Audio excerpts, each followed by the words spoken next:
property investor like most of you, or all of you. So I have a bigger agenda than I do for time tonight, so I wanted to just give you a little overview of some of the stuff I'll go quicker through. But why talk about disasters, the type of disasters?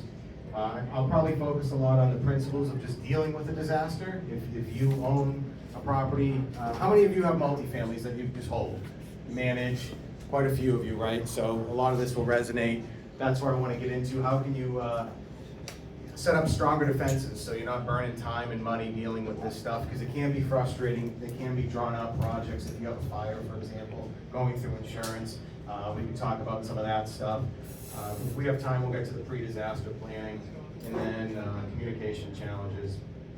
So I just want to throw out a quick case study here. Let's pretend you own a 20-unit building in Manchester. It's been a snowy winter, and your office or your cell phone, depending on how you manage it, starting to get calls from the tenants, right? My ceiling has water damage, my walls look wet, my carpets are wet, and the weather's going to be warming up, and all this snow on your roof is melting and going into your property, right? So have any of you dealt with ice dams or any of that type of stuff? Multiple unit buildings with a problem. So what are some of the things that go through your head if you're owning this property? Throw out some of your concerns.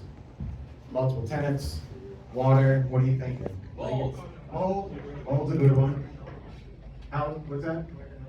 Where to house your tenants if it's a serious thing to deal with, right? Anything else? What are your steps gonna take to deal with this? Do you have a vendor list set up? Do you know who to call? Do you know how to deal with insurance? Do you have a communication plan, right? If any of you have a multifamily that has several people and the tenants know each other, right? Is there a culture of the building? If one person has a problem, does that news spread and now everyone has a problem, even if they don't really have that problem? They think they do? Has that ever happened to you? So this is some of the stuff that you're up against if you got a water damage issue or a pest, like we're going to hear about later. Okay, we can skip some of this stuff. This is just some stats. If you want to see average water damage, this is residential. Average water damage is a $10,000 claim. A fire, $79,000, so pretty big. If a claim is put in at a home, almost 30% of the time it's because of water damage, 25% fire, other things would be theft or slip and falls, things of that nature. And then the other one that's interesting is one in how many homes will have a water or fire damage insurance claim per 12 months. And for water, it's 1 out of 50. So my neighborhood where I live is exactly 50 homes. So statistically speaking, every year, one home in my neighborhood will have a claim due to water damage. For a fire, it's 1 out of every 370 homes. It doesn't have to be big, but it's still a claim. These are insurance stats that I've found. So what happens? Types of disasters. As landlords and property investors, it's not just water and fire. We're seeing more and more issues with drug-related things, especially with tenants. It's tough, right? We know in our state we have a crisis with addiction, and it affects properties. Have any of you had experience with that? You don't have to raise your hand, but I mean, it's sad. You want to help people, but you can only do so much. Dryer fires. It sounds dumb. That was actually at my rental house when I was a novice landlord. I now clean my dryer vents regularly, but that happened. The Manchester, I saw my phone ringing. It was my tenant's phone, and then on the other end was someone from the Manchester Fire Department calling me on her phone. I'm like, oh, this is not good. Thankfully, it wasn't a big deal, but are you doing those maintenance things that we can easily overlook to avoid these types of situations? You see Homer Simpson down there at the bottom. We see things where people put on the bathtub, they get distracted, they get on the cell phone, they sit on the couch, they fall asleep, but the bathtub is still running. And then you get bangs on the door, it's the downstairs tenant because they just had a indoor water feature installed in their living room from the tenant above, right? So it's not just stuff breaking, there's people being stupid, or stuff that's just accidental, right? We have a lot of property management clients where we've had tenants hang clothes from sprinkler heads. Like they don't know what it is, they just hang stuff from them, the little glass ball breaks, and now they're taking a shower in the middle of their living room and flooding all the units on every side of them. It's tough. So 5S is kind of cheesy, but something to think about if any of it's helpful to you, of just dealing with a disaster. Number one, you always want to prioritize safety. There's a lot of hazards. Just take any water damage, thing, for example, slip and falls, we see that. There could be collapsing ceilings. Everyone's anxious, they want to run in, they want to be the hero, they want to start dealing with stuff, but there's some serious risks to your personal well-being in there. What about what's in the water, right? I just mentioned the groundwater that we're dealing with. Think about groundwater that could come in your basement. What is that going through before it gets in your house? The lawn, fertilizers, oils in the driveway, the street, God knows what. So that's not really potentially the cleanest stuff either. Stabilization, you want to get the situation under control, and then securing the property. I'll show you that slide in a few minutes. So these are the 5 S's to deal with property damage. So PPE, personal protective equipment, documentation, training, depending on the size and scope of a job. You just don't want to do it yourself. I know Tim and Tim, they probably had some cringeworthy or several cringeworthy moments going through that house. Hopefully you guys had some PPE, maybe. Nope. No? That's right. The alcohol kills the germs, right? So we're making up for it. That's right. But it's tough, right? If you have, it's one thing to do it yourself, but think about if you have employees. You don't want to put them at risk, right?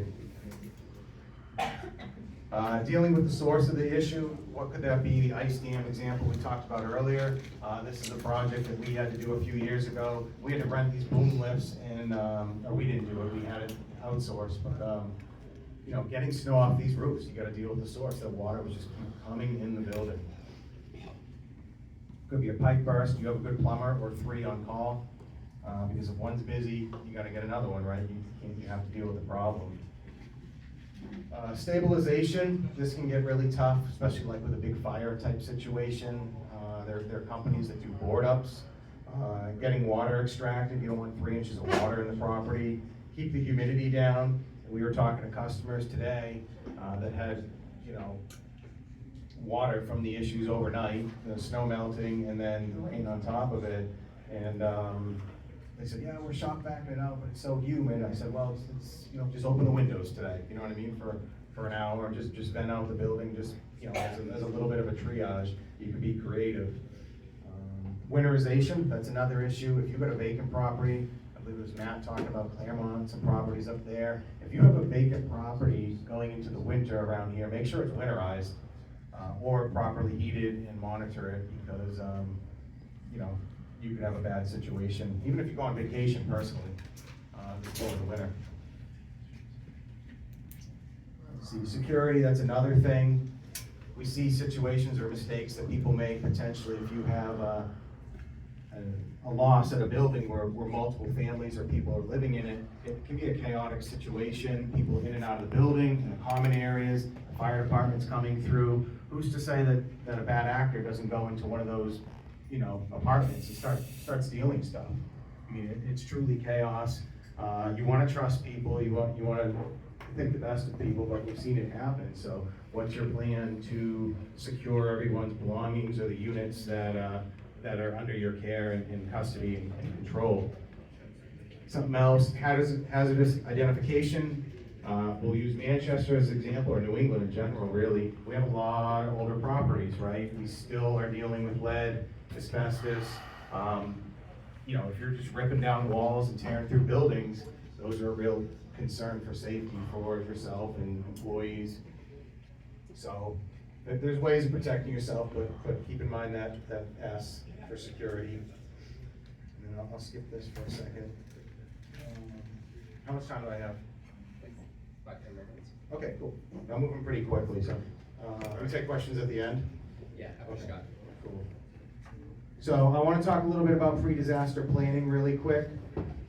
There's in my world, there's two types of people. There's the reactive, and those are very skilled people, right? They love adversity, they love confrontation, they don't mind going into a chaotic situation and fighting their way out of that tough position. And then there's the planners and the people that can probably avoid half this stuff just by being organized and on top of things. You need both people to run a good business, but for the planners in the room, this section is probably more so for you. You know, I have this for my properties. We do this for our commercial clients, universities, senior living, apartment complexes. We work with them so they're better prepared to deal with, you know, potential disaster. Because it's not if it happens, it's when it happens. So just having an organized and updated contact list is huge. How do you deal with stuff after hours? As many of you know and experience, stuff doesn't happen at 10 a.m. on a Tuesday when you're fully staffed and prepared to deal with it. It happens at 7 o'clock on Super Bowl Sunday when you're just sitting down with your family to relax for the first time in 3 months. And you know, that phone rings and you just go, oh, bleep. So have your after hours protocols, you know, put in place. An escalation, you know, if you have a staff or a team that you can, work with, you know, maybe you give them, hey, you deal with problems up to this level, don't even get me involved up until this level. Be organized. You don't have to handle everything depending on how you run your business. Let's see, pre-disaster planning, vendor and external contact list. There's a lot of people that could be potentially involved, and we'll go back to a fire example, say it's a 6-family in Manchester. I mean, just look at this list if you can see everything that's written on here. Alarm companies, you know, Red Cross, someone mentioned helping your tenants out. If they're displaced, you kind of feel you got to help them, depending on your lease. You may or may not be obligated to, but as a person, as a human, you want to help them and do right by them. You know, dumpster companies, you know, fuel companies, security, your insurance. If you don't have a good relationship with your insurance agent, I suggest you do. They can go to bat for you in these claims sometimes. Security footage. I have friends that own properties in Manchester, and the police are always asking for security footage, not necessarily because of their property, because maybe something happened across the street, they just want to look into it, right? So have all this organized, and if you're the only person, make sure there's duplication somewhere, right? Even if you're the only person running your company, maybe it's your spouse or a good friend, just because I call it the bus rule. If you're hit by a bus, all that information and knowledge, you know, can't just disappear, because that building and those tenants and that situation still gonna have to move on without you. Your water shutoffs. How many of you have your water shutoffs properly marked or located in your buildings? If a pipe bursts, you're gonna know where it is right away. Or you're just winging it. Good man. Like 2 of you. You get the porcelain panther, not just the cat. So. They have lights though. Yeah. So some of the other things, just know your building is the point. And other important information. Every building is different, and you know, make sure that everything's up to date with your information. Occupant list. You have emergency contact information for your tenants. If something happens to the building, can you call their mother, relative, whatever, to just make that connection so they can take care of their loved ones if something pretty bad happens in the building. Last thing is communication challenges. I'll pause on this for a little bit, and those of you who have gone through some kind of a fire or flood disaster, you know it's not always as simple as it seems. You want it to be simple, but when you stop and think about it, one of the biggest challenges of anything in life and business is communication and microphones. Check 1, 2. Is this better? Way better. Way better. Thank you. So communicating properly is very challenging sometimes, right? Too many parties, a lot of interested, or different interests, I should say. So I broke down this list so you can kind of get a high level grasp of who you might be dealing with if you're managing the property. You have your tenants, you have your insurance company, outside experts, you have restoration and different contractors, you have hired help and interested parties, and I'll break those down. I did this presentation at Christmas, so that's why there's a Christmas, and what was that, Cousin Eddie or whatever his name is from Christmas Vacation. So in the tenants, you know, it's not just your tenants, right? You know, it's the ex-spouse who's still in the lease, who didn't know they moved out or had a divorce. It's the tenant's father who managed a multifamily 3 decades ago, and they know how to do it better than you. There's the tenant's uncle who was a roofer 25 years ago, so they know how to put the house back together, so they're gonna tell you how to do everything at the property. Your insurance company, I deal with insurance all the time. Most of our work we do is claim related, but for those of you who haven't gone through a claim, it's a big learning curve, right? You think you bought your policy from Joe Blow Insurance Agency down the street. Typically, they're just the person selling you the policy. They don't typically get too highly involved in the claim. You're gonna get an adjuster that comes out to the property, and then you're gonna get probably a 1-800 insurance company desk adjuster that's doing stuff behind the scenes. You're like, who the heck are all these people? They might send a third-party review company to kind of audit everything. You know, if it's a big multi, say in Manchester, now you got the town involved, engineers. You know, you could have different contractors. I know because we do this, just when I go in, my company goes in to start a big project, we might be subbing out 4 or 5 different subs just for the project. You hire me, but I bring in my plumber to winterize the place. I bring in my fencing company to secure the property. I bring in a roofing company to tarp the roof. I mean, that's just me. I mean, think about how many different parties are going through your property just from hiring me. And then, you know, other people to deal with the tenants' contents. We've been on jobs where Soilaway's hired for the structure, and then you have the tenants who have insurance policies on their stuff. You got my competitors, which is fine, we're friends with each other for the most part. They're dealing with the tenants' contents, packing out their furniture, and so it's chaos. You have 3 different restoration companies in the same property.